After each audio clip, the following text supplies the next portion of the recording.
بسم اللہ الرحمن الرحیم۔ عورت کا مرد کے دائیں بائیں یا سامنے کھڑا ہونا نماز کی حالت میں۔ اگر کوئی مرد کسی عورت کے دائیں بائیں یا پیچھے اس کی سیدھ میں نماز پڑھے اور وہاں درج ذیل شرائط پائی جائیں تو مرد کی نماز فاسد ہو جائے گی۔ وہ شرائط یہ ہیں کہ وہ عورت مشتہات ہو، یعنی 9 سال سے زیادہ عمر کی ہو، خواہ بڑھیا ہو یا محرم، سب کا یہی حکم ہے۔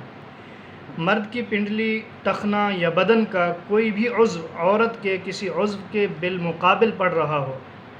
اور یہ سامنا کم از کم ایک رکن یعنی 3 تسبیح پڑھنے کے بقدر تک برقرار ہو، یہ اشتراک مطلق نماز میں پایا جائے، یعنی نماز جنازہ کا یہ حکم نہیں ہے مرد اور عورت دونوں ایک ہی امام کی اقتداء میں نماز پڑھ رہے ہوں۔ مرد اور عورت کے نماز پڑھنے کی جگہ سطح کے اعتبار سے برابر ہو، یعنی اگر سطح میں آدمی کے قد کے بقدر ہو تو محاذات کا حکم نہ ہوگا۔ دونوں کے درمیان ایک آدمی کے کھڑے ہونے کے بقدر فاصلہ نہ ہو۔ مرد نے اپنے قریب آ کر کھڑی ہونے والی عورت کو وہاں نہ کھڑے ہونے کا اشارہ نہ کیا ہو۔ اگر اشارہ کیا پھر بھی عورت برابر میں کھڑی رہی تو اب مرد کی نماز فاسد نہ ہوگی بلکہ عورت کی نماز فاسد ہو جائے گی، اور امام نے مرد کے برابر میں کھڑی ہوئی عورت کی امامت کی نیت بھی کی ہو۔ اسی طریقے سے مسجد نبوی یعنی مدینہ منورہ میں تو مردوں اور عورتوں کے لیے نماز پڑھنے کی جگہیں الگ الگ ہیں، اس لیے وہاں مرد اور عورت میں اختلاط اور محاذات کا مسئلہ اب پیش نہیں آتا، لیکن مسجد حرام یعنی مکہ معظمہ میں اگرچہ عورتوں کی نماز کی جگہیں الگ الگ بنی ہوئی ہیں، لیکن مطاف میں اور حج کی بھیڑ کے زمانہ میں وہاں اکثر مرد اور عورت نماز پڑھتے ہوئے خلط ملط ہو جاتے ہیں،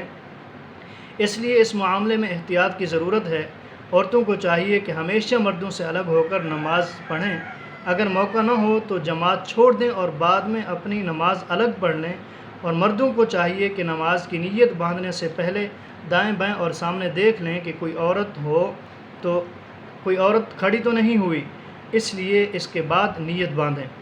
اگر پہلے اطمینان کر کے نیت باندھ لی اور نماز کے درمیان کوئی بالغ عورت برابر میں آ کر کھڑی ہونے لگے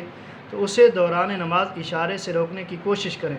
اور اگر وہ اشارے سے رک جائے تو فابیہا، ورنہ اس اشارہ کرنے سے مرد کی ذمہ داری پوری ہو گئی۔ اب اگر وہ عورت برابر میں کھڑی ہو کر نماز پڑھنے بھی لگے گی